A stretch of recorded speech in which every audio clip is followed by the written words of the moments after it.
Oh my God, that's bad. Yeah. My foot, part of my foot is still on, so like my first two toes, and then here on this side. Yeah, the surgeon isn't here. Said we opened it up and they all said it was fine. I don't see anything. No, I think. That's not what they have. Well, but you need. Yeah. But Yeah, extra so I'm 20%. sure we'll do this for them.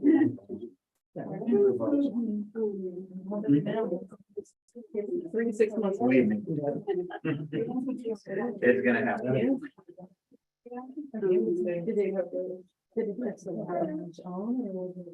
That's usually how it happens.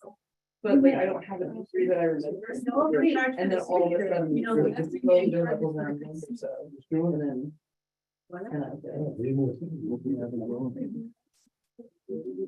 So I'm the perfect age for them.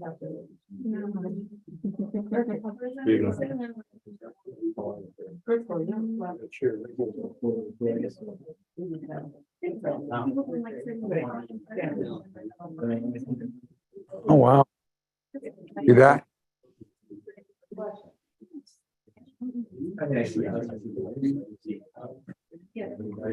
So I can't afford it now. So for me, you're about to go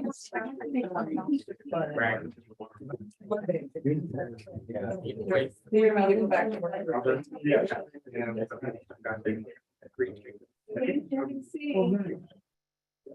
Probably just put in one hour.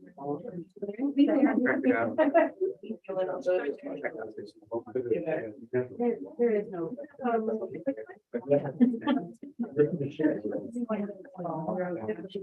Right? Oh, no. Yeah. I did that one for my.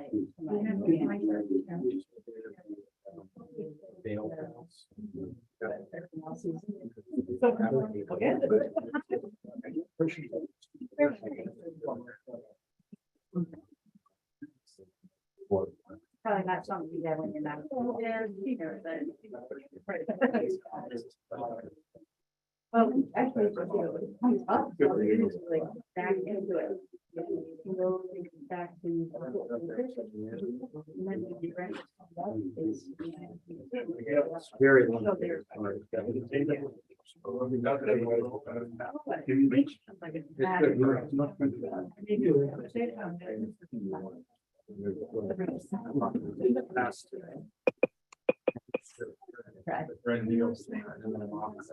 So. Oh, good.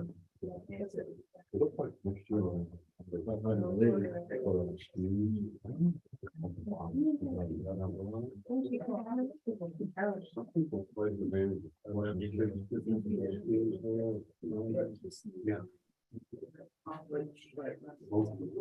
Yeah. Yes. Right down. Right.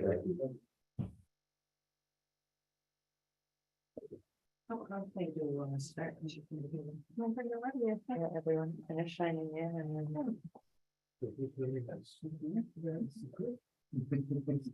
Hello.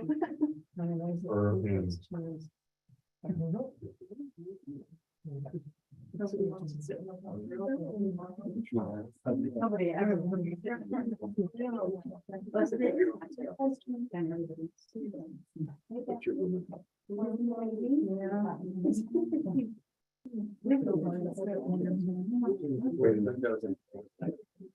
Get started, Kayla, jump right in. Got 6 o'clock, we always like to be prompt, right? Absolutely. So hi, Wendy, and hello, everybody. I am going to start by actually asking sort of the staff people who are in their room, those of us who are on the screen, and perhaps even the planning board to raise their hand and say a quick hello to everyone so we just see who's in the room with us tonight. The point of coming together tonight is to kick off a grant project that the community is working on to help figure out what housing options and choices fit best in Waterville Valley and what's kind of needed.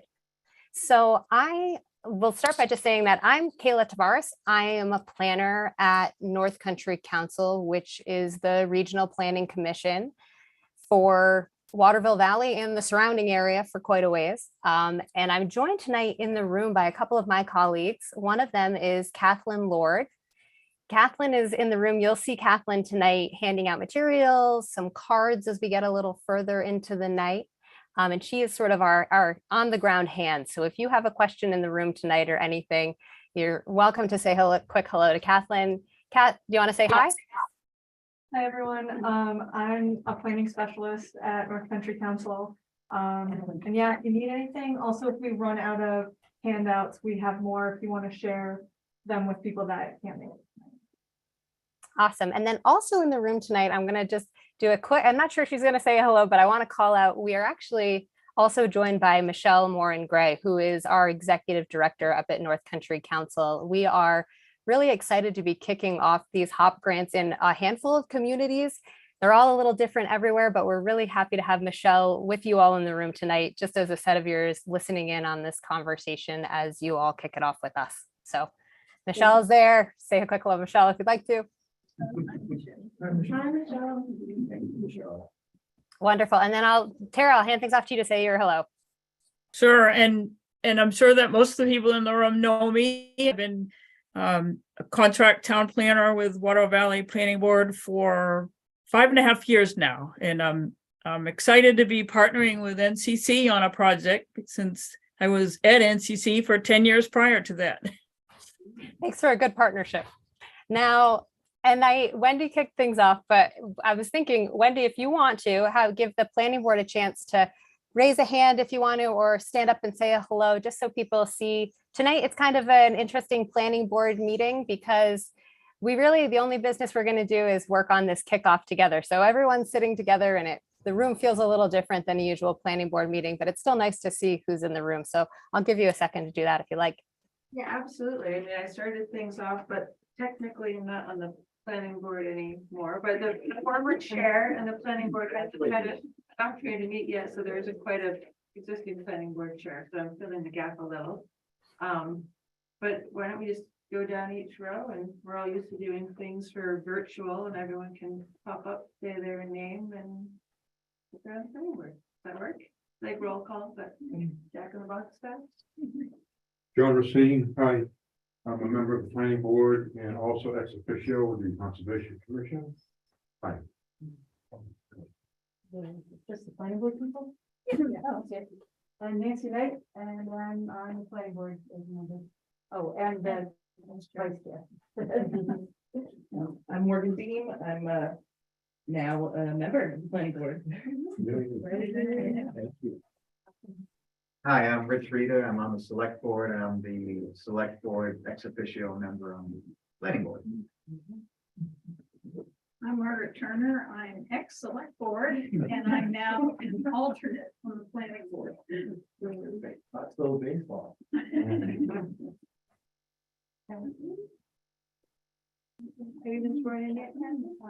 Catherine Brennan. Another alternate on the planning board? Okay. Like it or not. I think we got everyone there. And we Well- have two planning board members on Zoom as well. Oh, yeah. Here we go, guys. Mike. you wanna go next? Mike Coppell, I'm a member of the planning board and also a member of the school board. And Rob? Rob Wilson, member of the planning board.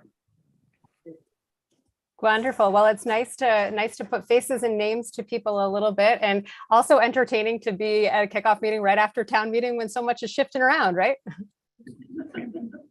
So I'm going to give you guys, basically, you'll see up on the screen. So I have some slides. They're a nice visual aid and they're a way to keep me on point because as you all get to know me a little better, you'll find I'm a little bit of a wanderer in conversation. So the slides are kind of here to keep me focused and on point. But one thing I want to sort of invite you all to do is interrupt me at any point. The point of tonight is for us to share information with you, but for you to share it right back with us. So if something I'm saying isn't resonating right, or you got a question, I am more than happy to be interrupted at any point. So don't let the sort of Zoom and the formalness of a presentation make you feel like you can't just say, hey, Kayla, I'm not quite sure what we're talking about, or I've got a thought on this. So I'm going to jump in and start kicking things off and we'll cruise from there. So Kat, if we could, let's swing on to the next slide and we'll frame things out for the evening a bit.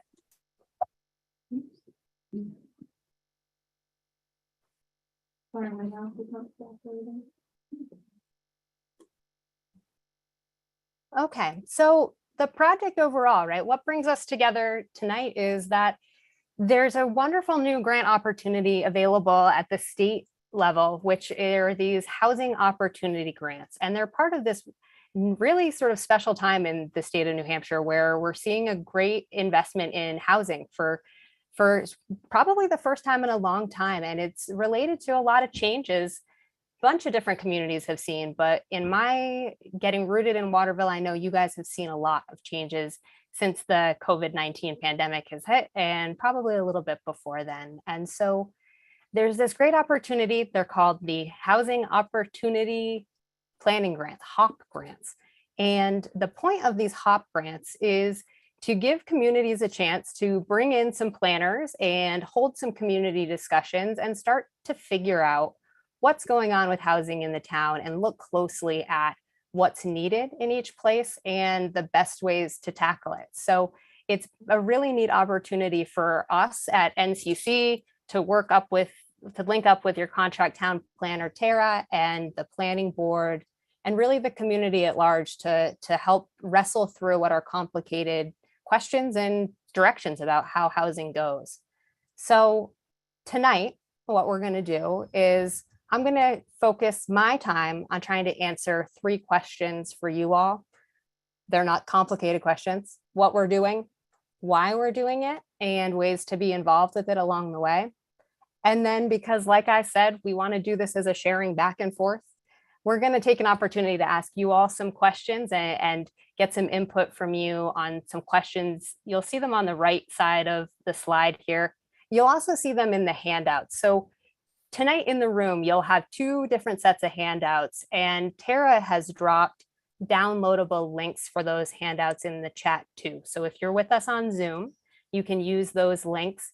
I'm going to warn you, they're a little slow to load, but the links will load to download copies of the presentation if you want to follow along, or look at the other handout, which is a community fact sheet. And really what it is it's a tease out of some of the data we can see about housing, incomes, and affordability in Waterville. So those are in your hands tonight. We're going to use those as a way to frame the conversation. But then as we get a little further into things tonight, we're going to ask you to give us some input too. So we'll do a little bit of an activity where we'll hand out some cards and ask people, because not everybody likes to speak at a public meeting, to write down some thoughts around some questions we have for you all.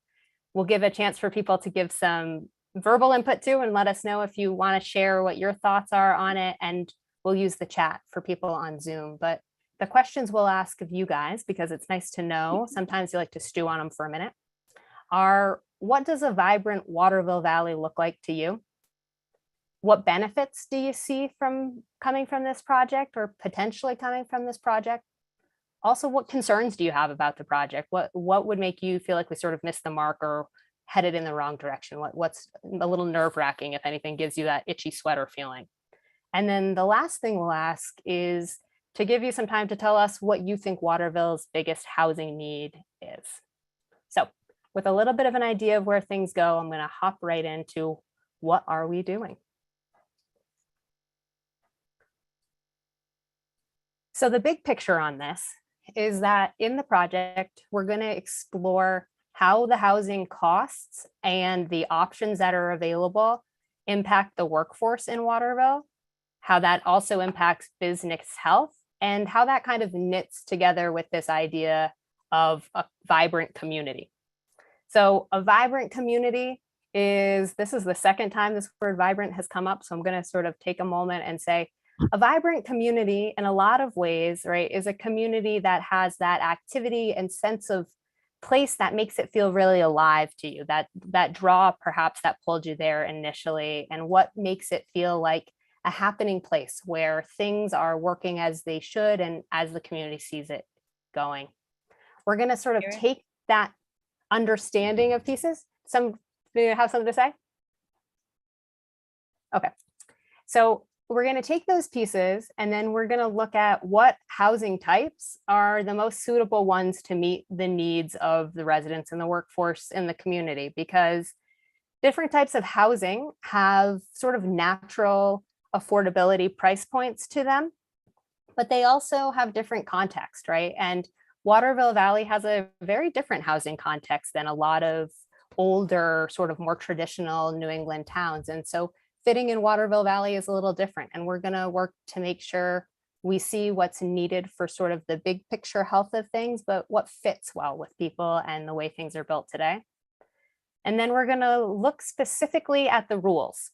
So this grant itself is focused on the ways we can change land use rules in a community. So land use rules, this is something that most people are a little bit familiar with. Your planning board members are certainly more familiar with, but land use regulations are things like your zoning ordinance in town that decides what can get built where, your subdivision regulations, and your site plan review regulations. These are all the ways that the town hall, right, the community gets involved in regulating land uses. And at the end of the day, what we're going to do is look really closely at exactly what's in those land use regulations and how they line up with, or don't quite line up with, what the community wants to see and what would fit, to figure out, and this is sort of this last piece, the project will result in some potential new changes to think about, right? What'll happen is we'll, at the end of the day, have some proposed changes to those land use regulations in ways that line up with what we've heard on community needs and interests and appetite, right? And by appetite, I mean what seems tolerable to people, what fits for you all in your neighborhoods, what feels right. Those changes are not something that we put in place, right? But they're something that you all do as a community. So it's our job to work on putting those drafts together and making sure they go in the right direction for you, making sure we talk about them and everyone understands them pretty well.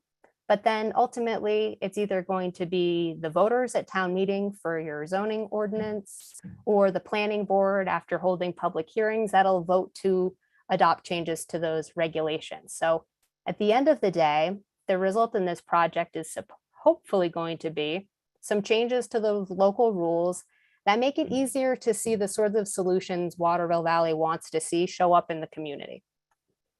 That's our sort of mission.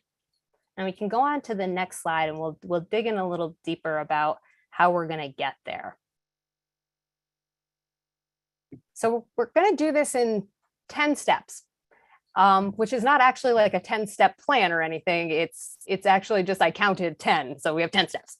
Now, the first one is this kickoff meeting, right? It's a chance for us to set the stage a little bit on the project and share some information about why we're doing it, how we're going to do it, and how we can hear from you along the way to help us make sure it goes in the right direction for y'all.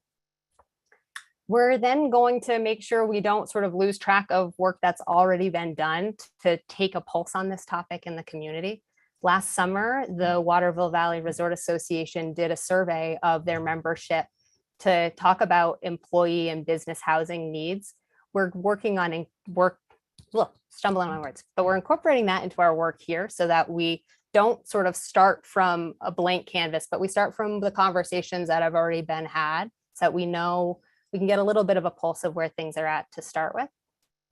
We then are going to do key informant interviews, which means we're going to talk to a whole bunch of people in the community. Specifically, we're going to try and stay focused on business owners and managers to help us really get a feeling on how that bigger workforce comes together in the community and what the impacts are on overall economic health, business activity, and the real sort of complex sort of pieces that all need to come together to make Waterville keep spinning like the sort of busy resort community it can be. And so those key informant interviews are a way that we can take what we read in that business survey and try and dig a little deeper with people into getting a better understanding of what is this big picture and what sort of solutions are business leaders and community members already thinking about today. I'm going to pause and say, public policy solutions to housing are sometimes the slower ones, right? Because we do a lot of work to make sure we have these conversations and do pieces, but along the way, what you end up finding out is that there are lots of people, property owners, business owners, community stakeholders who are finding ways to solve their own problems and what they're banging up against in housing access and affordability for the workforce on their own. And so in these key informant interviews, we're learning a lot about some of the neat approaches or different ideas people have on how do we crack this nut, right? How do we address this problem right?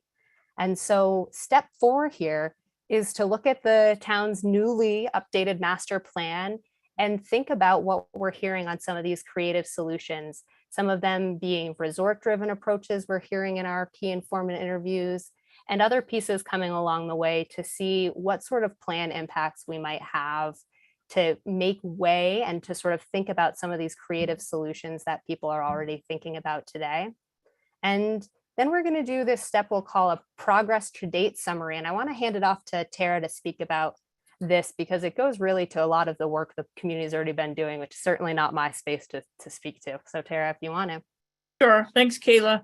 Yeah, I mean, just so that nobody in the room who's not planning board thinks that the board is just starting to think about this. The planning board spent a lot of time in the time I've been working with them focusing on the issues of housing and density with a lot of support from town meeting. 2019 town meeting was really a big kind of overhaul of a lot of pieces of the zoning ordinance to make it a lot easier to do a planned unit development, which gives flexibility in site design, reduced setbacks in the commercial district, made parking flexible so that developers can share parking and that sort of thing. And then went back to do some tweaks still to make it even easier to develop the next year, removing some setbacks and minimum distances between buildings, and kind of tackled short-term rentals in 2021 to get the town, to help the town get their arms around that issue and see if it's impacting housing at all. So lots more to do, but lots has been done. Thanks. Absolutely. Well, and it's important to see the context on it, right? This grant has an opportunity that's got a lot of public outreach and a kickoff meeting and whatnot, but these are issues that the planning board, like you're saying, has been working on for quite some time, right? They're certainly not new to the community. So after we do that summary and we look at the directions we have tried and succeeded in before to see where we go next, we're going to do an audit, which is us taking that scalpel through all of those ordinances to pick it apart and see where are the pieces that do and don't align with what we're hearing our interests in the community and might be some solutions to look at so that we really can basically take a full look at it to figure out exactly how we can come at these issues best. We're then going to come back out to everybody. So this is sort of going to be, it's almost like a close here of our outreach pieces or our listening parts. And we start to put ourselves a little bit more into that crafting of new regulation world. But when we close that, when we start to think about what we learned, we're going to come back out to you all as a community again and have a meeting where we talk about what we learned, what we heard from those key informant interviews, what we see from what the town has tried and passed before and where we're headed next. And we're going to bring that all out to you to make sure that we're hearing you right and that where we're headed seems like a place that's going to work. Then we're going to do one more thing, because not everybody has the chance or the interest to come to a town hall meeting. I thank you all who did tonight, but not everybody can. And so we're also going to do a public survey where we're going to try and engage some of the interests and concerns folks have around the strategies we seem to be honing in on for this work. And then once we do that, and we have an opportunity to reflect back on what we hear from you all in those two tasks, we're going to start putting pen to paper and drafting those new regulations. Then towards the end, we'll do one more time. I'll come out to you all and report back on what types of draft regulations we're putting out there, why we're doing them in the way we are, and what we're hoping they'll accomplish, to have a real dialogue with you about where those are going to go and what those outcomes will be. And from there, we'll go into, you all will have some ready-made regulations to go into that process to get ready for either town meeting or planning board adoption and everything that goes along with that. So that's kind of the steps we're going to take. Now, we're going to do this. We can, Kat, if you want to scroll to the next slide, over roughly the course of the next year or so. So tonight, we are starting with this spring kickoff. And the research portions are already a little bit underway behind the scenes. We've started to have some of these key informant interviews and started to chew on that business survey from last summer. We're going to continue this research push of things through the rest of the spring and summer. And then because there's a little bit of overlap between these pieces in the summer and the fall, we're going to be working on those drafts and that discussion and survey pieces we talked about and coming back to talk about what we learned and what we've been hearing. And then in the fall and the winter is when we start getting everything ready and having those conversations to get those new changes queued up for people to consider at town meeting or for the planning board regulations if they're going to be done in that way. So there's a little bit on kind of what we're going to do. And if we go on to the next slide, I'm going to start to try and answer for you all the next question of why we're doing it. And by why we're doing it, I'm really trying to just give a little bit of context to set the stage about what we know coming into the project and how it fits a little bit in the context of what we're learning about Waterville Valley. Let me pause quickly though and ask, I just did a whole lot of talking at a whole lot of you. So anybody have a question for me on that piece on what we're doing right now? Okay, so like I said, you can always interrupt me at any point. We'll have a little more discussion coming, but now let me try and answer that question for us of why we're going to do what we're doing and why it's focused the way it is. So I'm going to do this by giving a little bit of round context on what's going on, and then we're going to look at some housing by the numbers. And there's three kind of pieces I want to do on the why we're doing this. One is that there's very limited land for development in Waterville Valley, which is something not, I think, a single person in the room is surprised to hear. But overall, when you look at the numbers, the developable land where the community sits, period, is about a 500-acre area, which is pretty small. And within that 500-acre developable area, what's left today that's not built out or hasn't been developed yet is about 2% of that land area, which we use as a framing fact because it means that there are pretty limited opportunities for constructed solutions here. There's not a whole bunch of green space or new area or spaces where new neighborhoods can easily come into the community as it is today because it's just a limited canvas that's left, right? The community is largely built out and that can start to put new pressures on things. So that's part of the context of this is there's limited opportunities for these constructed solutions. So it's important to get them right. And it's important to find ways to work within the context of what's on the ground today. This also lines up with 4 really specific actions in the community master plan. So it's actually worth reading these. So I'm going to bear with me, everyone. I am going to actually read these out loud because I do think it's worth it. The 4 land use actions in the master plan specific to housing that this project really dovetails with are 1, to engage homeowners and businesses in an examination of options for increasing those opportunities for housing affordability for the town's workforce. Our second one is, well, really your second one, is to carefully consider the likely impact on the affordability of housing in town for employees of local businesses, institutions, and the town when considering future changes to zoning. That is certainly something we're trying to do in this work. The third is to support creative solutions proposed by local businesses to the workforce housing shortage when they're consistent with the vision and the goals of the community. And our fourth one is to encourage the development of housing that's affordable to working families and individuals and to help build up a year-round workforce. So this is clearly sort of nail on the head for these very specific actions around housing. And it's a lot of the way that we tried to frame the work we're going to do over the next year here. But it's also important to sort of call out that this ties to a lot of other pieces in the master plan as well. Things about making sure to support those local businesses and wanting to see a really vibrant village core. So I want to pause here and give Tara, hand things over to Tara for a second, give her a minute to talk about some of these, talk a little bit more about the local context if you wanted to. Thanks. Yeah, the planning board worked really hard over the last couple of years developing the new master plan and spent hours and hours carefully considering land use issues and everything related to land use, from natural resources to community facilities. If you've looked at the master plan, you'll see a lot of the recommendations are very detailed.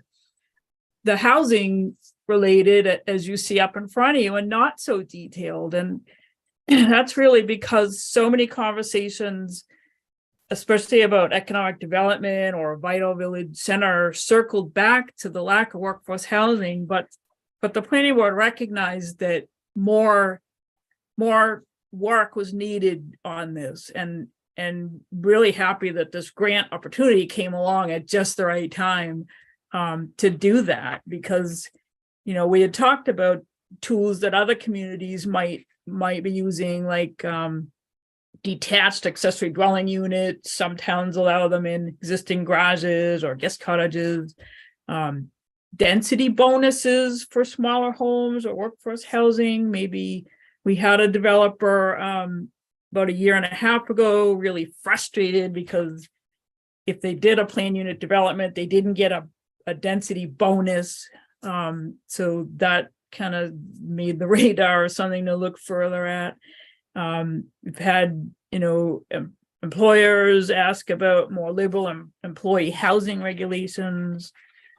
We've talked about, well, could we have a minimum density in the town core, but got a little bit cold feet when town meeting a few years ago rejected increased density in the village center, village commercial district. So yeah, I mean, this grant is just the perfect timing to step into that conversation and roll up our sleeves and as Kayla said, be out asking employers what they need and asking residents what's right sized for Waterville Valley. Thanks, Kayla. Absolutely, thank you. So with that piece, now I'm going to sort of dig into the housing by the numbers, right? The data. And I've got maybe like 3 or 4 slides where I'm going to tease out some of statistics we see around housing to help sort of get the lay of the land. And I think they're nice because they can be a little bit of housing is a strange topic and people have different depths of knowledge on it, right? If you've lived in your same home for 30 years and you don't have children who've been trying to get into housing, you sometimes can feel a little bit disconnected from what local housing markets are like, and vice versa. If you're a young family trying to get settled, you can feel like the only thing there is on your mind is a housing market. And so I'm going to talk through these facts to kind of just get us to a little bit of a shared piece on what we see in the data as like a baseline understanding in the community. And we're going to look at it in sort of a couple of different topics. We'll look at it by housing, workforce, and then we'll look to the future a little bit. So if we want to scroll on to the next slide, we'll look a little bit about what housing looks like in Waterville. So I'm going to start at the bottom of the slide and say there's little over 1,100 housing units in the community. And about 10% of them, or roughly 99, and this varies, I imagine, year to year, but we're pulling 2021 data here. About 10% or about 99 or 100 units of those are occupied. Of the units that are occupied by residents, the split between renters and homeowners is about 83% homeowners to a little over 15% renters. By area of comparison, Waterville Valley has a higher rate of home ownership than renters compared to a lot of surrounding communities. Typically, that renter number tends to be a little more around 20 or 25%, even in our North Country communities where there tend to be more homeowners. The the share of homeowners in Waterville Valley, I notice is a little bit higher even. So that's kind of the basic piece, right? There are a lot of housing units available in Waterville Valley. A pretty small share of them are occupied, and most of the occupied units are occupied by people who own those units. So now I want to kind of draw our attention. Thank you, Michael. So now our residence number, you know what, this is about housing unit number. So the resident number can be a little different, but I also do know that Waterville Valley numbers can get funny when you look at them for statistics. So we'll take another look at them and make sure we're kind of always using the best ones we can for you to make sure that we're not sort of using old data when you guys know better. Our types of housing that you see in the community, I'm going to jump right into this second column in, right? The vast majority of housing in Waterville Valley are townhomes. One unit attached is the terminology used for them, but they're units that are separate floor to ground, and they're not sort of stacked above each other. But that is the predominant housing type we see in the community. And we see a pretty small share of single family homes, like full standalone single family homes. Only about 130 or so of the housing units in town are those single family homes. And then we also see a pretty good mix of some medium to large size multi-unit buildings. So medium being those multi-unit buildings with 5 to 9 units in them or so. And then some of the larger ones being those ones with 10, maybe even 20 or more units. We see a good share, almost 250 or so, about a quarter of the housing units fall into that category. One thing I think is very, very interesting when I look at the housing numbers in your community is that it's very different than most of our New Hampshire communities, because historically, the older built communities have a lot more single family homes. And when they have multifamily units, so buildings with more than one home or family unit living in them, we tend to see them be like duplexes, right? 2-unit buildings tend to be pretty common, or 3 to 4 unit buildings. And that is a fundamentally different landscape in the Valley, which I think is really unique. And it definitely points to a different type of housing that fits in the community, right? With such a large number of concentrated housing units, there's certainly a different feeling on what you guys are driving through the community. And that can help us sort of see different tools or ways to approach housing that might be a little different than, say, a town that has 90% single family homes, which is something we see in a lot of the northern New Hampshire towns. And this slide has a ton of information on it. So the last thing I want to speak about a bit here is the chart you see on the left side of the screen, and that's around cost and affordability for residents in the community. And we split this into 3 groups to look at different profiles of families or households. We look at renters. Then beneath that, we look at folks who own their homes without a mortgage. And then at the bottom, we look at owners who own their homes with a mortgage. And I want to just point out some of the information that's in that chart, because there's actually quite a bit. Right beside the list of who we're looking at, right, the renters, the owners with a mortgage, and the owners without a mortgage, in parentheses there, we have the median housing cost, monthly housing cost for that type of a household. What we see is that the median, right, and the median is a type of average, but it's the one, if you lined everybody up, you grab the person in the middle. So it's not the mathematical average, but it's that median, that midpoint. If you lined everybody up, that midpoint rent in the community is a little over $1,000 a month. It's $1,036 based on the data we can see. When you look at this for a house that owns their unit without a mortgage, their monthly cost to carry that home, so this tends to go towards property taxes and things of that nature, but not a mortgage payment, is a little shy of $700 a month. 693 is what the statistics tell us for the year of data we're pulling. For people who own homes with a mortgage, that number jumps quite a bit from the other two. So we actually see that monthly median payment being a little over $3,300 a month at $3,361, which is a noticeable amount, right? About 3 times what the renter household cost is, and actually is a pretty noticeable amount to consider for a median household cost in the sort of surrounding area. That's a pretty hefty payment if you think about it. The other piece of information that this chart tells us in the bars is how much of people's income are they paying to afford those rent or mortgage or home ownership maintenance costs. And in general, in housing policy, there's this term we call cost burdened. And the general logic behind it is that most households should spend about 30% of their income on housing for that housing cost to be considered affordable to them.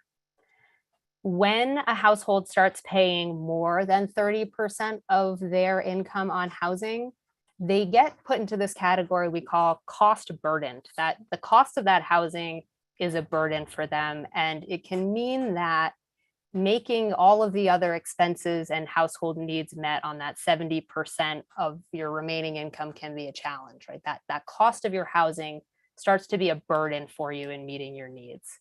And this is an old number. It's been around for a very, very long time. And it's sort of a strangely tried and true statistic that seems to hold true depending on different income levels too. So it is a number that has been used for a long time, and it's a pretty standard measure of affordability in a community.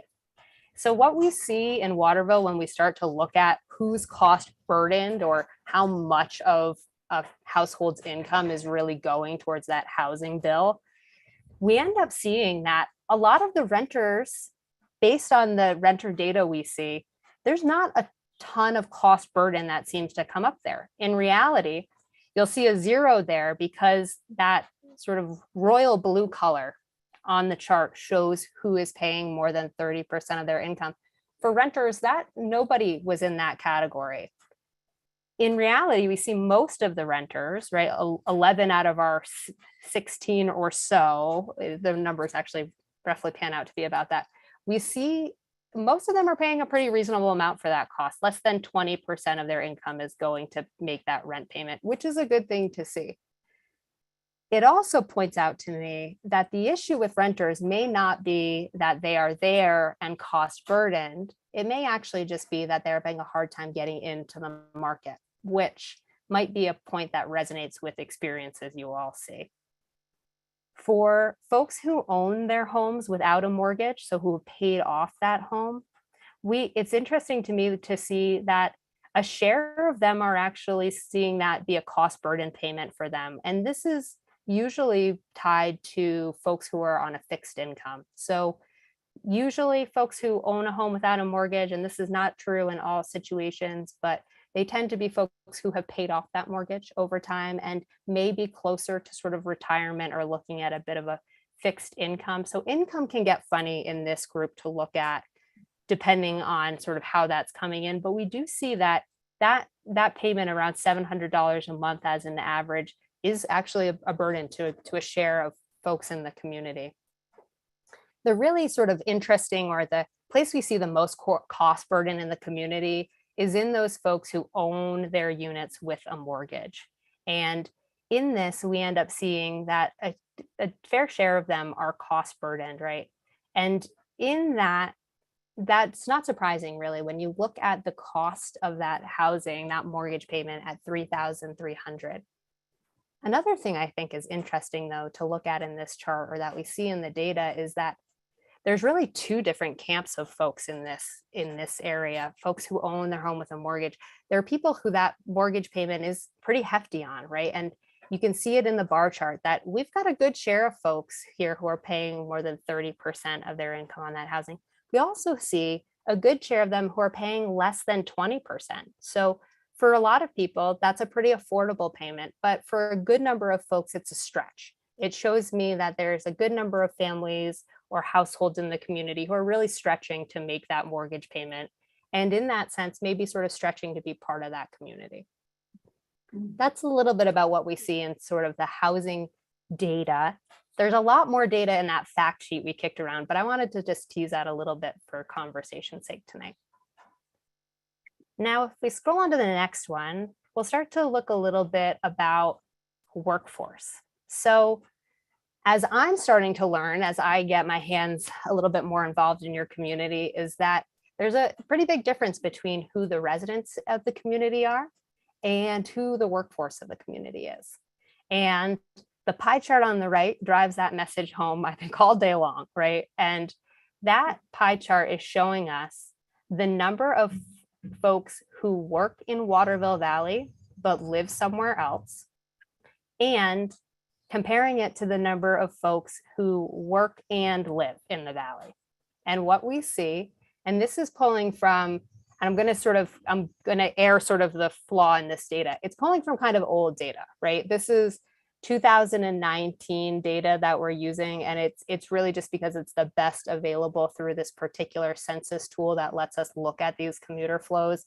So do we get better data? We will update this for you, I promise, but it does give us a bit of an idea to look at, to see that less than 1% of folks who work in the community also live in the community. And it's not surprising to me to see that in a resort community, you're going to have a little bit more of a gap. A lot of folks who are working from away because of the nature of real estate markets in a resort community. But seeing less than 1% there as folks who live in the community and work in it is definitely something to think about. You know, it's a pretty low number, and it definitely is indicative of some of the things that have been being looked at on this workforce shortage that we hear being talked about in the master plan and really being wrestled with community-wide. So looking to the other side of this screen here, this is the number of jobs, and the information here is pulling from a statewide source from 2021 that looks at the industries and the concentration of industries in a community. So what we see here, these are the 5 sort of most common industries that are represented in the jobs that are in Waterville Valley. Most of them are falling into either accommodations and food services or into arts, recreation, and entertainment. We see after that a pretty big drop off in the number, but we see retail, real estate, rentals and leasing, and sort of this idea of other services, which is kind of a catch-all category, as the other places where we see jobs showing up in the community. And it's interesting to look at sort of what those focuses are, particularly because when you look at the workforce of Waterville Valley, these are the jobs that are available in the community.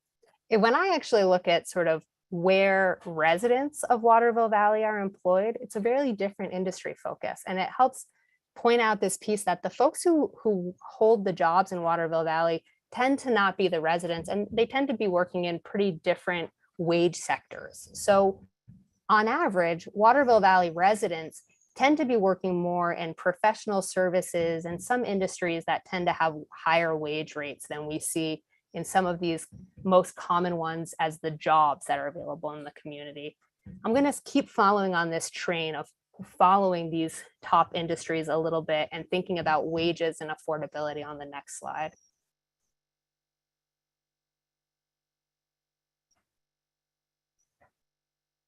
So looking at the same industries, like we're saying, what we did is we looked at what are the average weekly wages that folks working in those industries tend to pull in. And on the left side of the screen here, that number you see underneath is the weekly wages that we see typically being pulled in that industry. So for folks working in those accommodation and food service positions, the average we see is about $551 a week. For arts, recreation, and entertainment, That number is about $4.29. Well, it is $4.29. It's about $4.30 a week. For retail, we see the weekly wages for this drop down again to about $3.17 a week.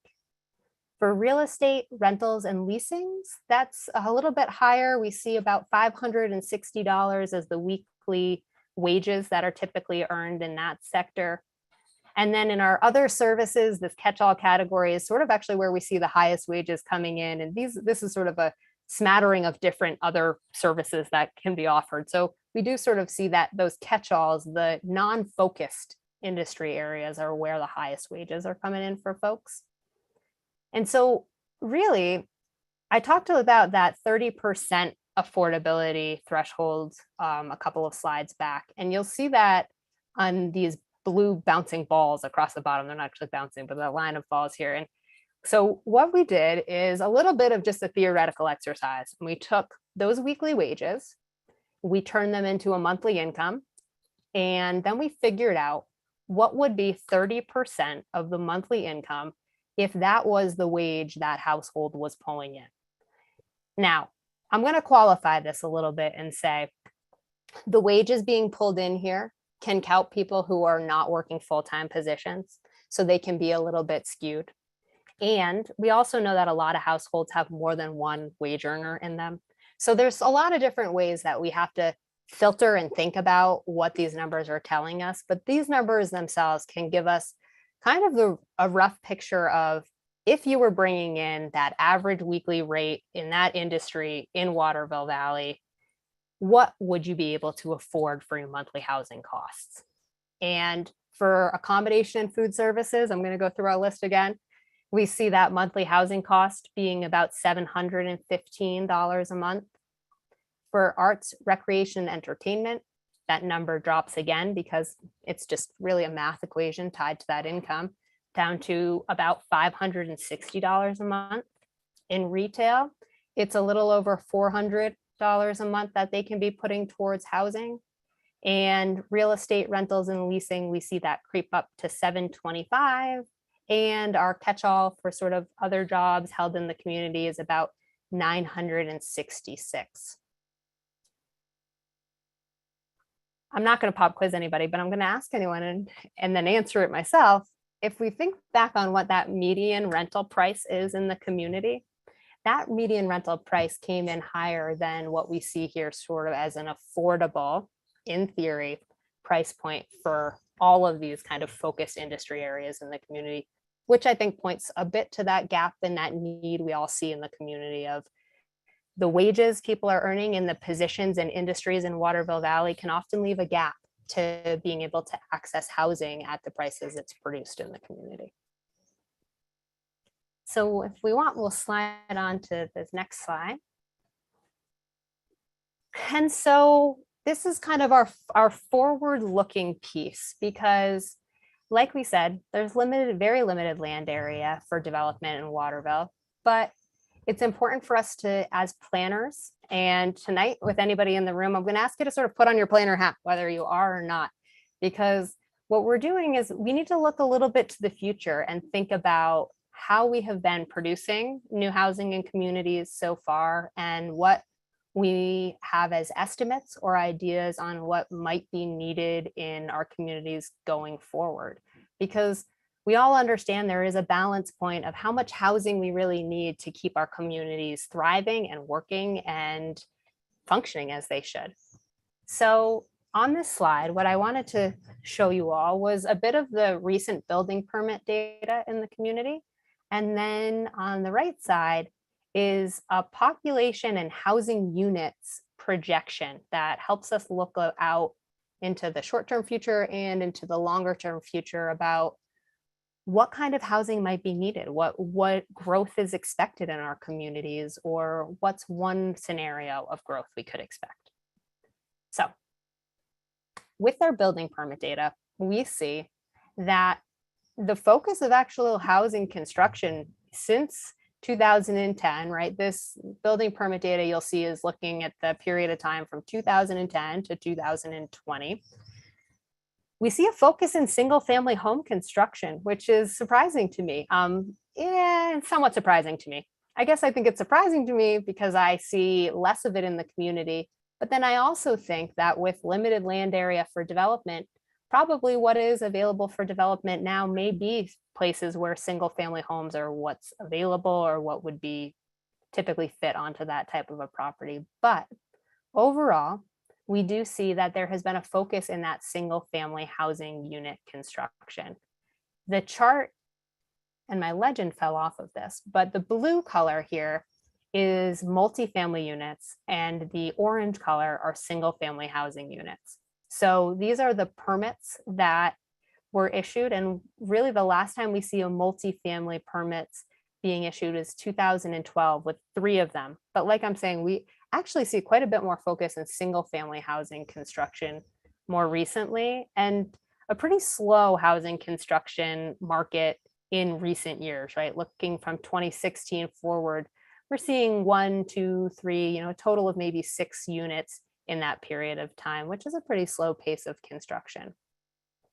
So taking that into effect and into account and thinking about the pace at which housing is being produced and what types of housing is being built right now, we're going to do that forward look, right? And so a little bit of context on this. Over the past year, let's call it a year and a half, across the entire state, all of the regional planning commissions and the state actually itself at New Hampshire Housing have been working on doing housing needs analyses,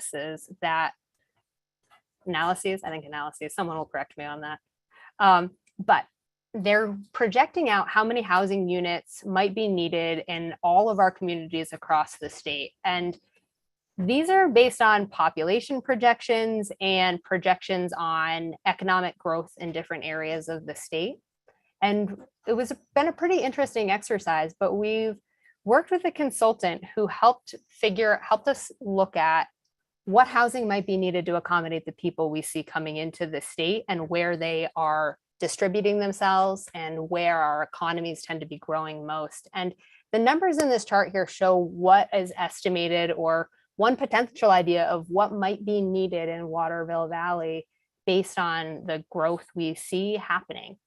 And there's a lot of information in this table, but I think it's important information to see. So I'm going to talk through it a bit and say in our short-term look, so this is the year we're projecting out to here is 2025, which as far as housing construction goes is like yesterday, right? For 2023 now, it's very quick. 2025 is not too long away.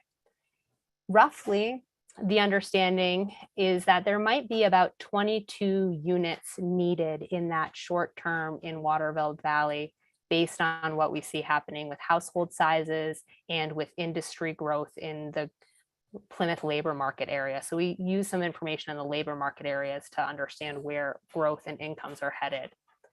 Those 22 units, the rough split on them is about 15 as home ownership units and 7 as renter units. And that goes based on the sort of average share countywide of folks who own versus rent units. But it drives home the point that it's a mix of both that's really needed. When we think about affordability, it's rental options, but it's also home ownership options that are within reach of folks. And when we look in the long term, we see that number continue to grow, right? Looking out to 2040, we can see about 60 units needed, 40 of them being ownership units and about 20 being renters, keeping about the same split of 2/3 towards ownership and about 1/3 towards rental units. And then because it's not really enough to just know how many units might be needed in different types, we actually look at it by price point to think about for those ownership units, this is how we can start to tie this to the New Hampshire workforce housing statute. So, as a lot of people in the room might be aware, but New Hampshire has a workforce housing statute that asks every community to make a space for the workforce housing to show up the community depends on. And they look at it and they say, owners, we're going to try and work towards meeting the needs of families who are making 100% of the area median income as our owners, as the price point we'd be trying to hit for those ownership units. And then we also look at, with renters, we look at what that average income is at about 60% of the area median income, because as a general understanding, renter households tend to earn less than home ownership households.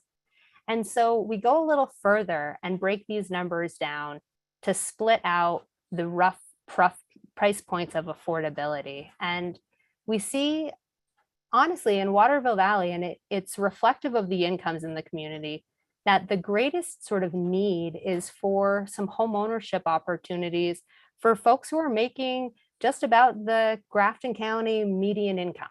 So when we look at these median incomes at Grafton County, that number is about $90,000 a year. So that's sort of the target family income of those home ownership units. And we look at those that are needed for folks who are making less than that, and those who might be needed for folks who are making more of that. That's where you see this 6 and 9 number there. When we look out to 2040, you'll see those numbers similarly carried forward to look at that affordability price points. With renters, that 60% of area median income, that number gives us an income right around $50,000 a year. So when we're thinking about what units might be needed for who in the community to start to bring some good balance into things, it's important to kind of look at, do we need home ownership? Do we need rentals? What price points do we need? And then we try and weave that all together with what we hear about the actual human needs of people, right? And not just housing and affordability by the numbers. It's, I think, worth looking at to think that when you think about these home ownership units that might be needed in the community, the price point for that 100% is about a $2,200 a month mortgage, and in mortgage, tax, insurance, that monthly housing cost for those ownership units. And for renters, this 60% area median income gives them a rough housing budget per month of about $1,200 a month. So we can try and sort of start to see what might be needed at what price points, not just based on the input we're hearing in our key informant interviews, but we also try and ground truth it by what we see on where the incomes are headed in the region and how to line it up with some of the data and facts we see. Now, that's kind of my overview of some of the interesting housing pieces or facts that we start to knit together when we're doing a project like this to understand what's going on, and then work with you all to get the stories behind that and ground truth where the statistics are a little funny and where they line up so that we know where to go that fits the place best. So now we can scoot on to the next slide, and I will take a little bit of a break from talking at you, which I bet you all could use just as much as I could use a little break from chatting. Now, like I said, our goal tonight is to share with you all, which I hope you're absorbing some of and getting a little bit out of what I'm sharing with you, but also to hear from you all on what we need to be considering when we're doing a project like this. And so it's activity time. On the screen, you'll see the 4 questions we want to pose to you all tonight. And like I said, we're going to go through this in a couple of different ways because we have people here in different formats, right? So if you're on Zoom, these questions are going to stay on the screen, and we'd ask you to open the chat on Zoom, which is a button you can hit towards the bottom of the screen, and share your thoughts with us in the chat. You are welcome to share that to everybody if you are feeling like you're confident and you have no problem having your name attached to it.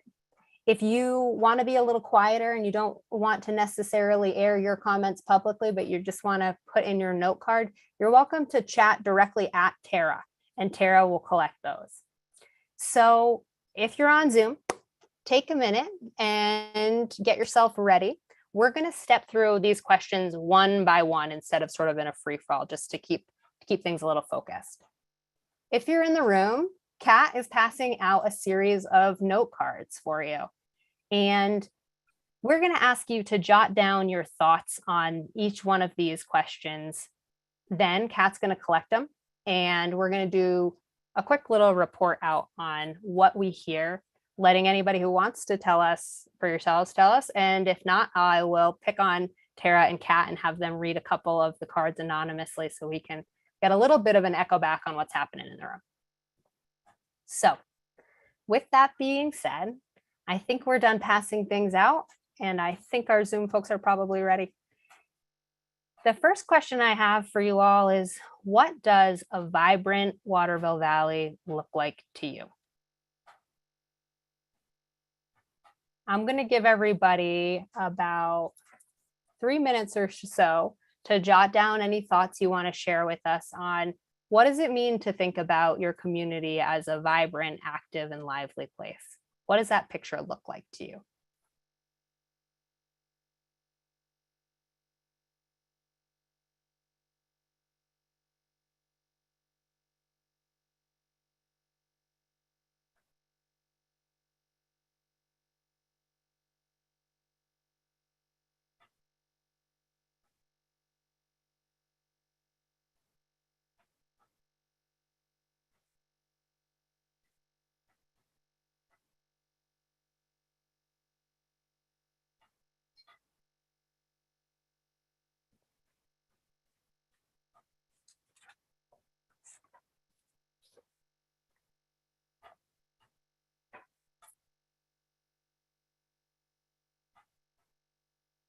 About halfway done.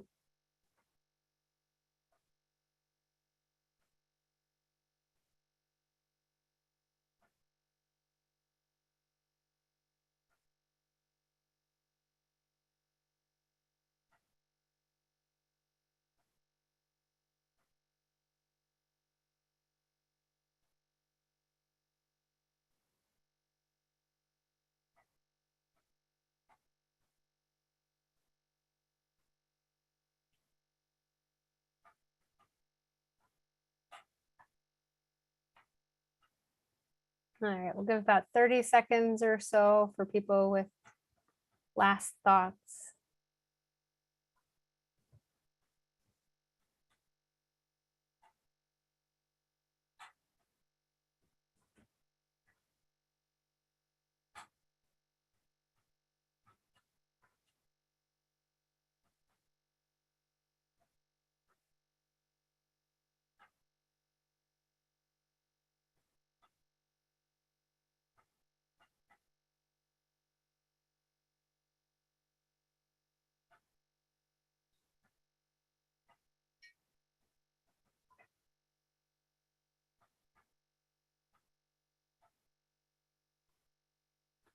Okay, so we're at our rough 3 minutes because I'm not a very great timekeeper. Now how we'll do this is we'll go through each one of the questions and then we'll pass in all the cards at once, just so that we don't lose a bunch of time to handing in and shuffling things. So question number 2 is, what benefits do you see from better, more affordable housing options in the community?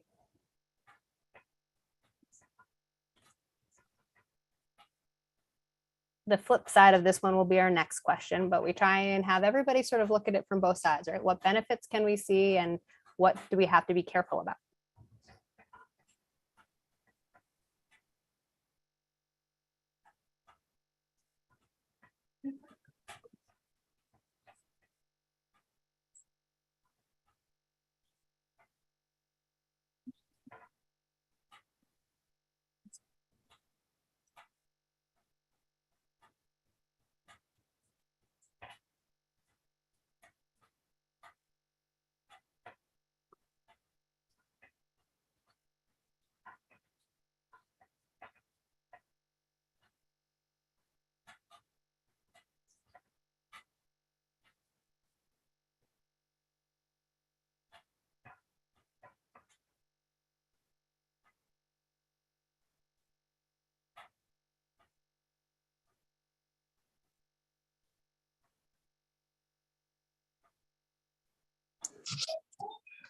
Yeah.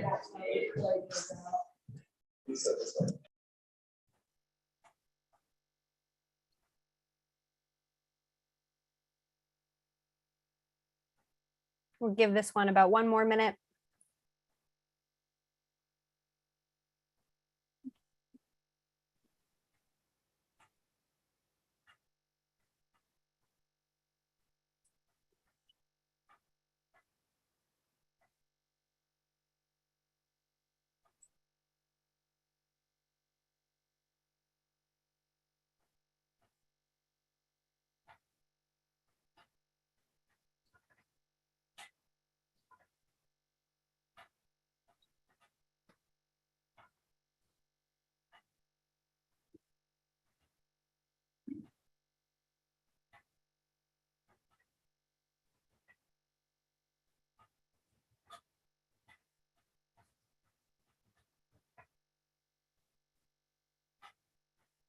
All right, wrapping question number 2 up.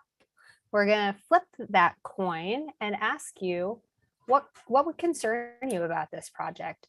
And I'm gonna give a little bit more talking around this one and say, there's 2 different ways you can think about concerns. There can be things about sort of the big picture concern of what happens at the end of it, or it can be things of concerns you might have about ways we could miss the mark or something we might not consider along the way that's important for us to be thinking about. So I'd say take the word concern as a bit of a wide concern. It could be a wide concern about what the project could do if it goes in a weird direction, or it could be a concern about something you think we might not miss, or we might miss, something we might not know from, say, a little bit of an outsider view, right? I'm certainly not a full-time Waterville Valley community member. And so there's certainly things that you might be thinking, to do this right, you really need to be thinking about.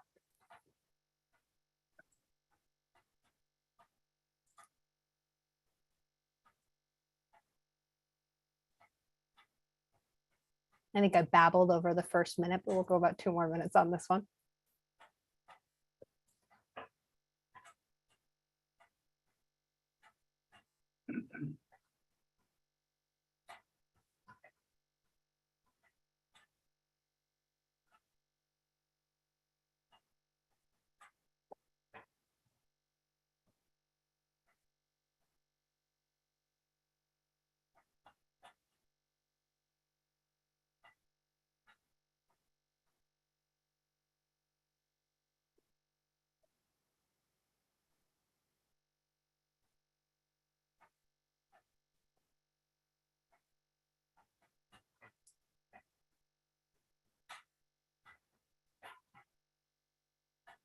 Okay, we'll go about 15, 20 more seconds, and we'll jump on to our last.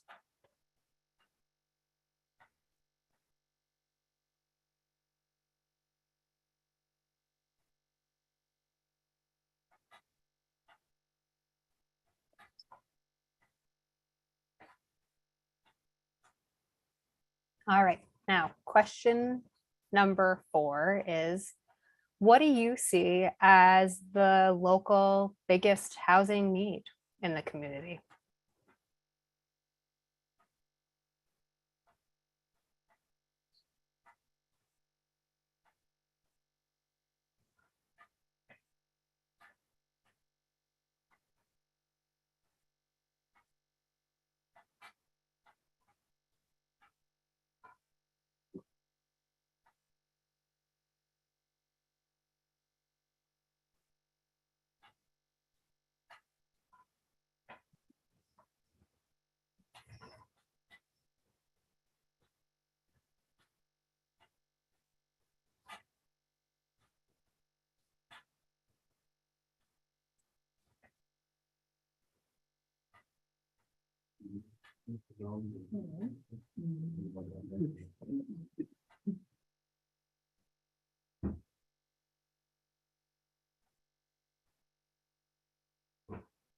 Well, 30 more seconds.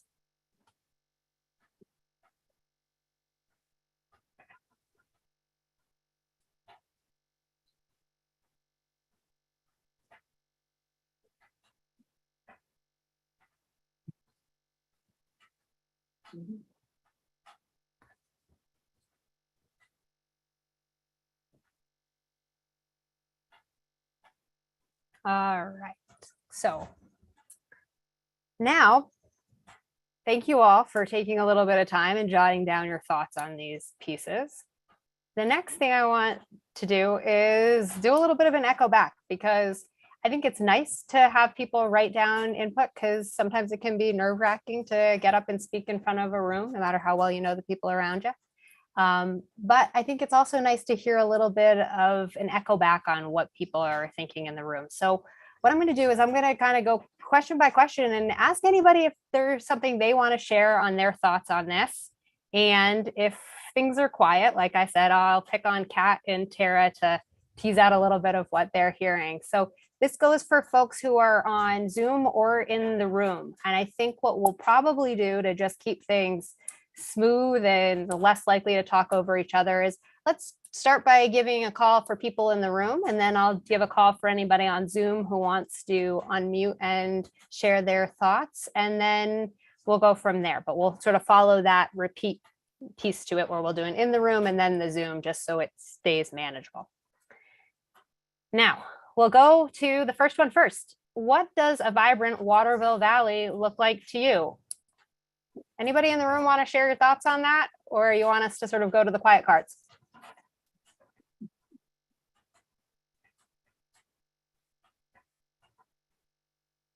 Okay, I have a list of things. How many do you want?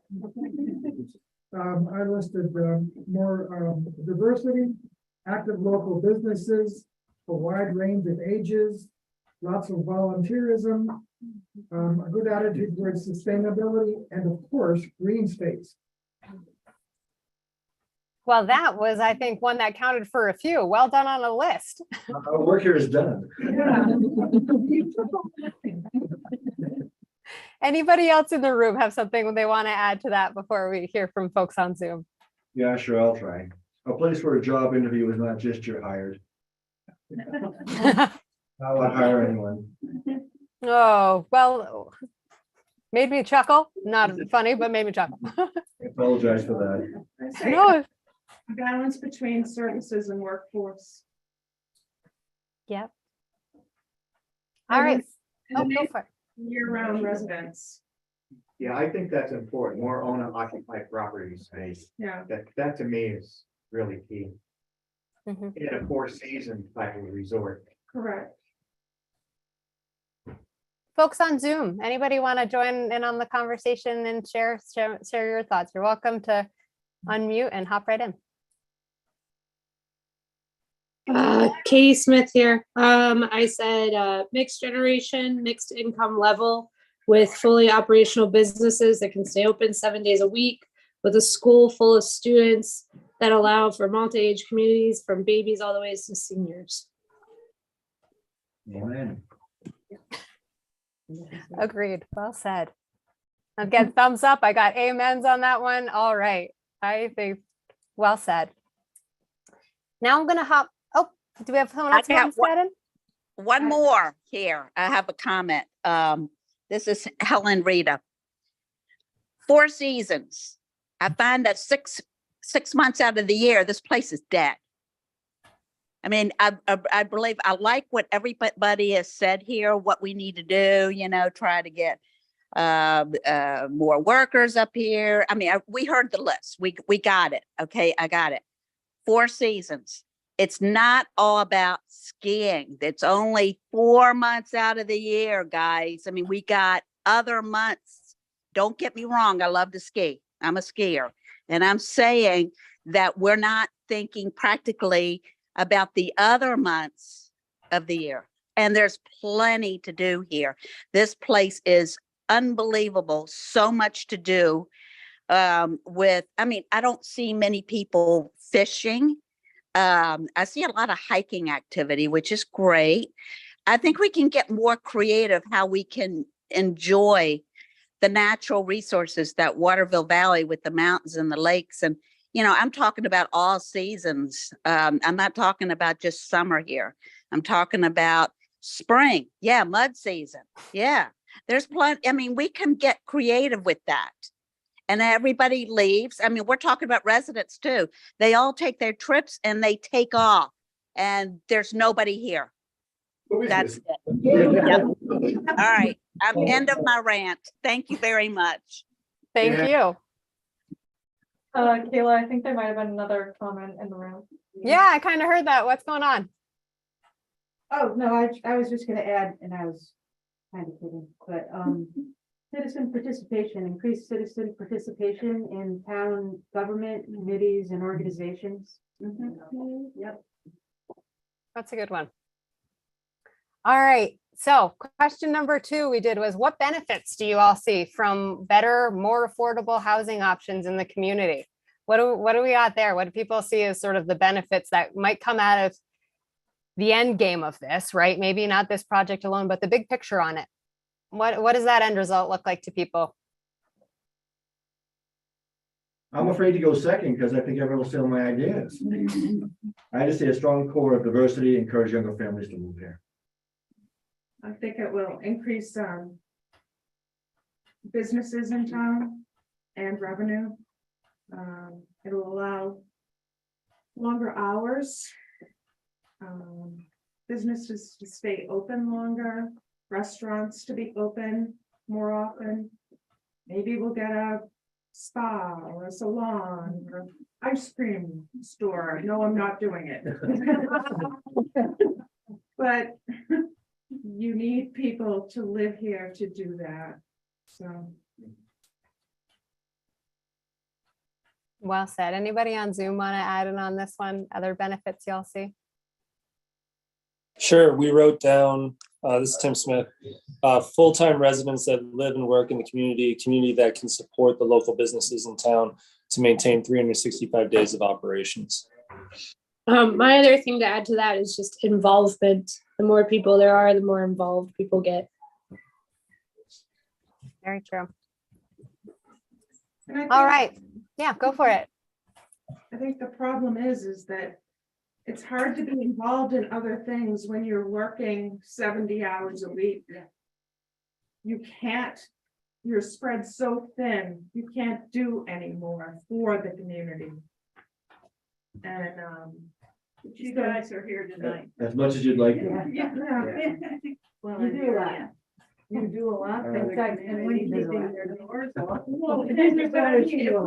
Bodies, all of us, because we're not talking Showtown, but then it frees up all our time to give back to the town.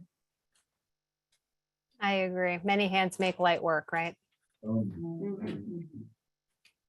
So now we're going to flip that coin over and say, what concerns do you have? Or what do you think, I say it as concerns. I almost take it as advice to me in a way, right? If it's about the project, it's a little bit of advice to us. And if it's concerns about the outcome, then that's sort of advice to everybody.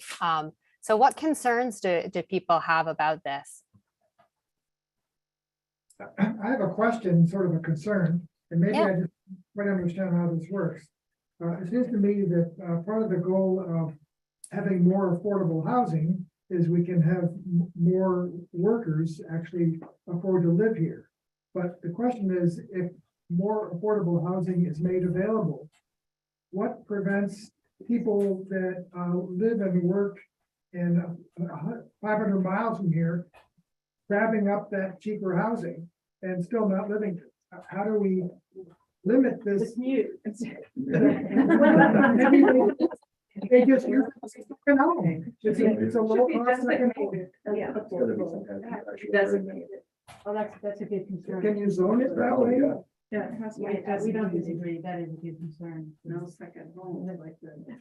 Yeah, I want to, I'm going to echo that and say I have had the sort of the great pleasure of talking to a handful of your business leaders over the past couple of weeks. And that, I think, concern seems to be kind of at the center of this to us too, right? Is from my point of view, it's how do we make sure that whatever regulations get put in place don't get sort of usurped by the financial forces at be, right? How do you make sure that they go towards this bigger picture of like that thriving Waterville, right? And that is, I think, something that we're going to hold sort of front and center and very core to this work is is how do we make sure that we don't just pave the path continually on the issue that's already arisen in this community? How do we sort of find a way to tether those units specifically to the workforce? And there are some tools to do it, depending on how it all kind of gets approached. We will sort of wrestle with those tools to find the ones that do that best for you guys, because that certainly does seem to be a core piece to this the whole way along.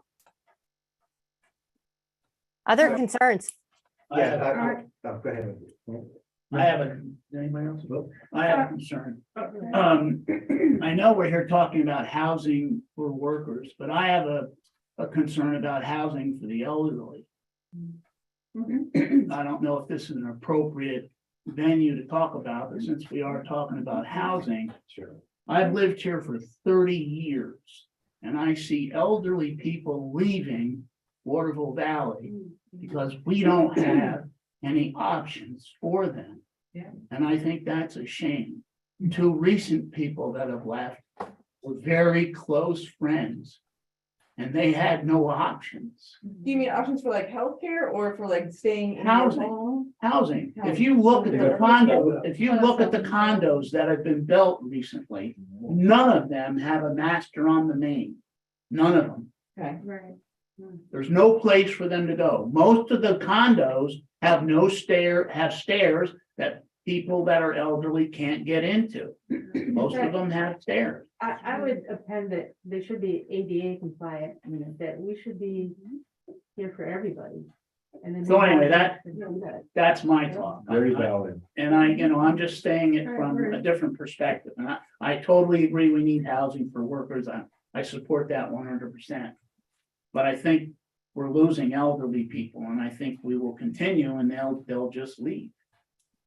You know, I think that's a great comment, and I think you're right to make it. And I'm glad you didn't. Glad you didn't hold that sort of back. There's a lot of movement recently in housing on this idea they call universal design, but this idea, and it's like ADA, like I heard somebody say in the room, right, of making things accessible.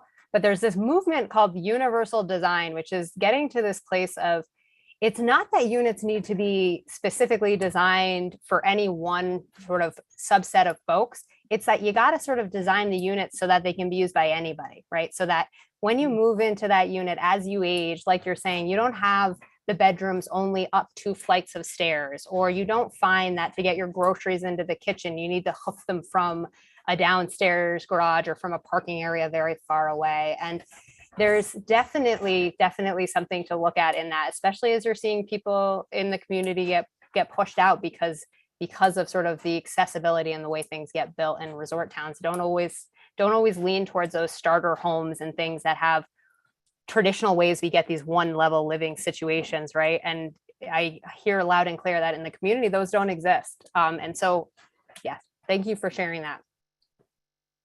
Okay, Lab 2 on Zoom, I want to hop in with. Yeah.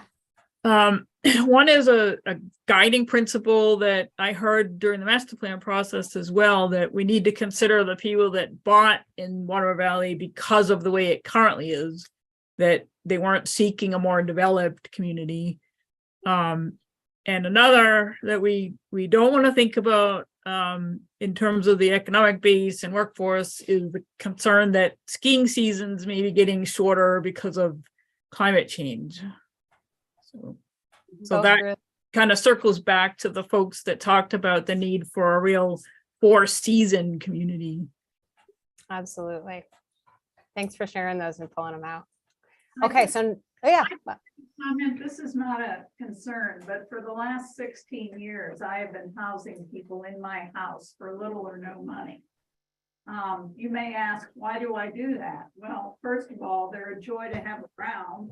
And secondly, I get a tax deduction because they are associated with, it could be the town, it could be the Ray Center, it could be Plymouth State University. And I think there are a lot of people who live here now who could provide that kind of at least temporary situation for somebody. Even if it's offering the school to let somebody stay overnight if the weather is bad. or come in so that they don't have that commute in the morning, come in and stay when there's a snowstorm coming. There are a lot of opportunities like that, but we're not organized. People don't know who to call, who might be willing to do something like that.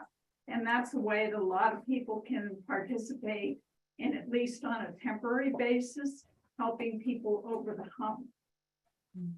Is that something the hotels might be willing to do if they're going to have empty rooms anyway? Would they be willing to subsidize to allow? I don't know, it's a thought. I think that, some of the concerns that I could see happening is, first of all, I think it should sort of maintain the character of the town. You want it to sort of blend in, right? And not stick out like a sore thumb, and Like Grenoble. and you want it also to be sustainability. And my biggest concern is resistance from the town, from the other residents. They don't, not in my backyard attitude. So, if I can add, this is Rich, and maybe this is bringing us back down to earth, perhaps. But putting my select board town hat on, I'd be very concerned about the impact on town services, on public safety, on public works, on administrative services. I would strongly suspect that the school board members here would have a similar feeling with regard to the impact on the school. And all this, of course, would relate to the impact on the tax rate. If you build, say, an affordable housing complex, say an apartment complex, 70 units, that's another perhaps 200 people in a town that's about 700. That would have a noticeable impact on services. But I think we have to keep the practical aspect of this in front of mind too. Those are really very good concerns and helpful for us to hear. And so thank you all. Any other concerns people want to share? So when you're looking at cost ratio, is the increases in taxes that's going to be down the road with the wastewater treatment plant being factored in? That's going to be raising taxes that when you're looking at that cost ratio of income and all that, is that being factored in? So, well, okay, so I'm going to sort of answer this and say that I'm a little bit out of my lane to say this. But so in this project, we look at sort of the planning and zoning rules, and I have tonight and in some of the calls I've been having the past month or so, heard a good amount about the wastewater treatment plant, the work that's being done there, and the municipal bonding that sort of needs to support something like that. So I have been hearing quite a bit actually from community members about the concerns about that on the tax burden and what's going to happen to pay for it. So what I want to say is we're aware of it, right? I'm certainly hearing about it. And when it comes to zoning rules and planning regulations changing, what we end up doing is we sort of look at we can look a little bit at what comes in roughly, right? What is the demand that typically comes in with a unit of what size? How many children come in? If something were to happen of a certain scale, what kind of magnitude of impact would that be? But we won't sort of look at this from like a budgetary point of view. We'll think about it, right? We'll look at that idea of what it is to have units that come in, what sort of demands they might have for municipal services, what kind of adding to the grand list might come along with these things. But we honestly, you wouldn't want me as a planner starting to mess around with how the budgets come together. So we'll reflect it a little bit, but the scope of what we're doing here is kind of specific towards the rules about what can get built where, as opposed to putting a proposal out there on something that we can sort of say, it'll be this many units that will create this much impact. So we'll reflect it as best we can, but it's not something where we'll end up with like a line item understanding of so many units coming on at such a cost. Kayla, just real quick, it's Steve here at the town. Hi, Steve. I just wanted to let everybody know that one of my concerns with this project was to make sure that all of the communities in New Hampshire that are doing this grant and involved in this grant have some opportunity to share ideas and outcomes through the project. And I think, Kayla has assured me that with at least the group that the towns that she's working with will have the opportunity to do that. Yeah, that's a good one. So like Steve's saying, this grant program is something that's being used in a lot of communities across the whole state. And there's a little bit of like a learning group going on behind the scenes. And so whether it's through the funders or whether it's just the communities that are kind of working with us at the Regional Planning Commission, we're going to try and make sure that there is space for that place to learn from each other, right? And not sort of feel like we're in it blind in any community. That, like Steve saying, we're going to see if we can partner you up with other resort communities or places who are feeling a similar challenge to see if there's something we can learn from them and start those dialogues. All right. Now, the last question we did on our cards and in the chat was, what do you see as Waterville's biggest housing need? And so I'm going to do a couple of minutes to just hear from folks on what those greatest housing needs we see are. And to somebody who commented earlier, whose name I don't know, they don't have to be specific to the workforce, right? If you in your mind, you're like, yeah, but there's also this other issue going on here. They can be anything. I'd love to just hear an idea of what are the things that people see as community housing needs. What's the one that seems to take the cake in your mind? Garages, closets, and storage. Oh, I'm laughing because I feel like I have already started to learn that in the community, that there's a lot of these places that were sort of meant for tourist accommodations that have become residences that don't have all those things that people sort of need for their stuff.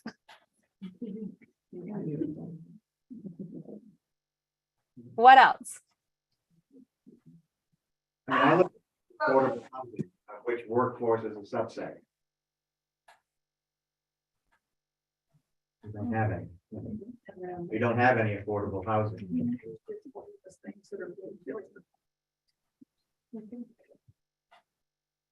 And anybody on Zoom want to add in, or Terry, you have anything in the chat you wanted to? This is Katie Smith. I'll go. I think that we need a strong mix of short and long-term year-round rentals. So we need the short term for the seasonal businesses, both winter and summer operations. But we also need long-term year-round, which is hard to find here.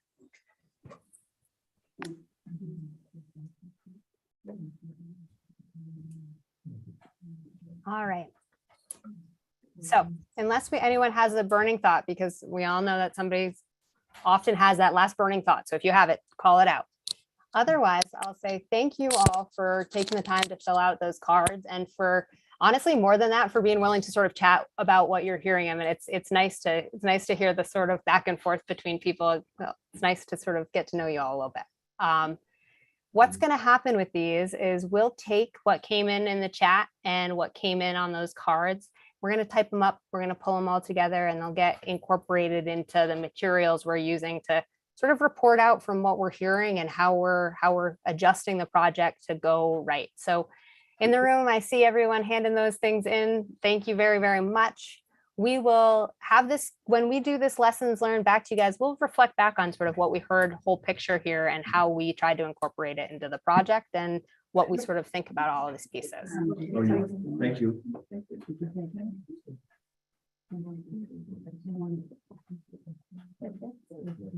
Thank you very much. Thanks. Appreciate it. Margaret, I was. Absolutely. So I feel like people are getting up and leaving. And I want to say, I have one more thing I wanted to tell you all, if I can, which is if you want to stay in touch with this. So like I said, we have a few other meetings that are going to be coming along the way, like our lessons learned meeting, and then our final meeting when we've got some drafts to really kick around where we're headed. In the meantime, if you feel like there's somebody I should be talking to, I've told you guys I'm doing these key informant interviews. I have got a good number of them under my belt, and they're really wonderful. So if there is somebody who you feel like I should be talking to, who's got a unique look on this, or who, you're just saying, I really should hear it from their voice, let us know. My email address is on these slides, my business card's in the room, but let me know if there's somebody who you think we should talk to. Then I'd ask you guys to come back, spend a little bit more time with us, join us on that lessons learned meeting so we can explain to you guys how we're seeing this all stitched together and where we think it might be headed for you all.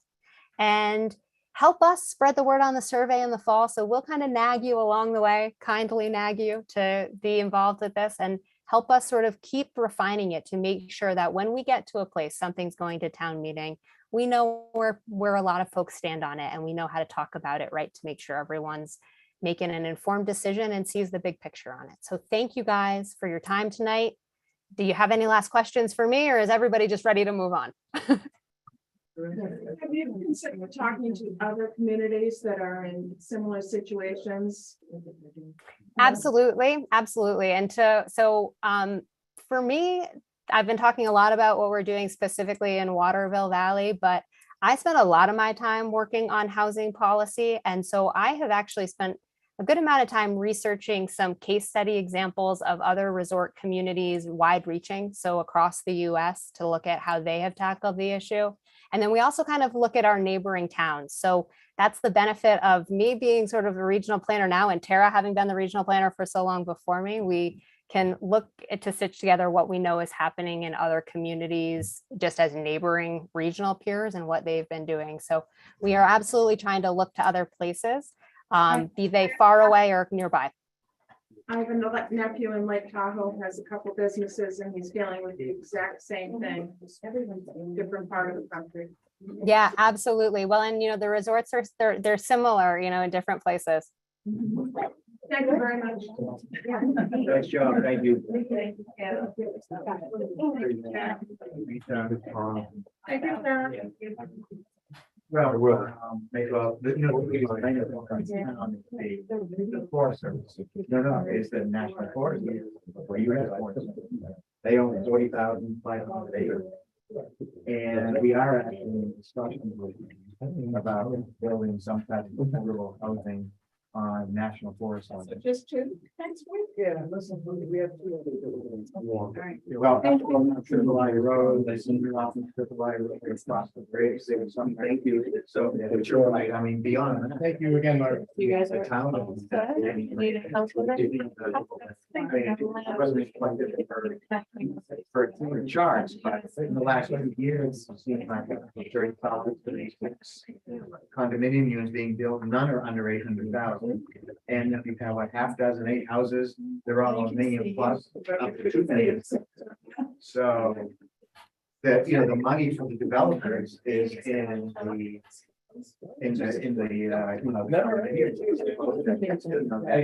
so